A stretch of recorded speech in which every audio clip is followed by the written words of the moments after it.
बहुत पुरानी बात है। हिमालय में प्रसिद्ध मानस नाम की झील थी। वहां पर कई पशु पक्षियों के साथ ही हंसों का एक झुंड भी रहता था। उनमें से दो हंस बहुत आकर्षक थे और दोनों ही देखने में एक जैसे थे। लेकिन उनमें से एक राजा था और दूसरा सेनापति। राजा का नाम था धृतराष्ट्र और सेनापति का नाम सुमुखा था।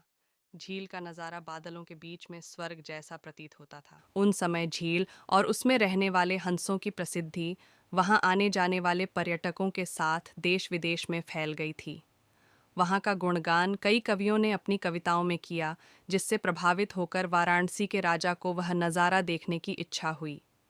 राजा ने अपने राज्य में बिल्कुल वैसी ही झील का निर्माण करवाया और वहां पर कई प्रकार के सुंदर और आकर्षक फूलाएं के पौधों के साथ ही स्वादिष्ट फलों के पेड़ लगवाए।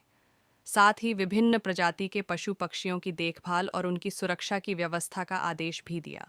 वाराणसी का यह सरोवर भी स्वर्ग जैसा सुंदर था, लेकिन राजा के मन में अभी उन दो हंसों को देखने की इच्छा थी जो मानस सरोवर में रहते थे।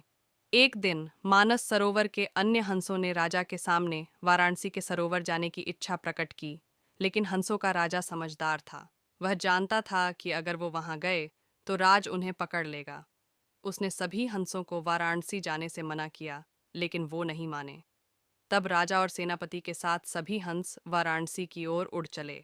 जैसे ही हंसों का झुंड उस झील में पहुंचा, तो अन्य हंसों को छोड़कर प्रसिद्ध दो हंसों की शोभा देखते ही बनती थी।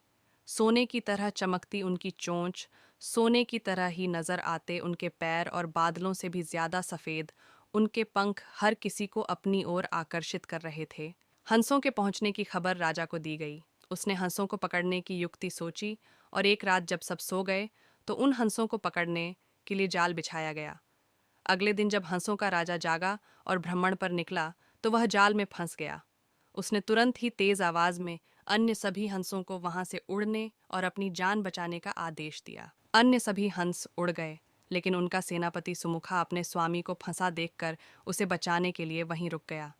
इस बीच हंस को पकड़ने के लिए सैनिक वहां आ गया। उसने देखा कि हंसों का राजा जाल में फंसा हुआ है और दूसरा राजा को बचाने के लिए वहां खड़ा हुआ है। हंस की स्वामी भक्ति देखकर सैनिक बहुत प्रभावित हुआ और उसने हंसों के राजा को छोड़ दिया। हंसों का राजा समझदार होने के साथ साथ दूरदर्शी भी था। उसने सोचा कि अगर राजा को पता चलेगा कि सैनिक ने उसे छोड़ दिया है तो राजा इसे जरूर प्राणदंड देगा। तब उसने सैनिक से कहा कि आप हमें अपने राजा के पास ले चलें। यह सुनकर सैनिक उन्हें अपने साथ राज दरबार में ले गया। दोनों हंस सैनिक के कंधे पर बैठे थे। हंसों को सैनिक के कंधे पर बैठा देखकर हर कोई सोच में पड़ गया। जब राजा ने इस बात का रहस्य पूछा तो सैनिक ने सारी बात सच सच बता दी।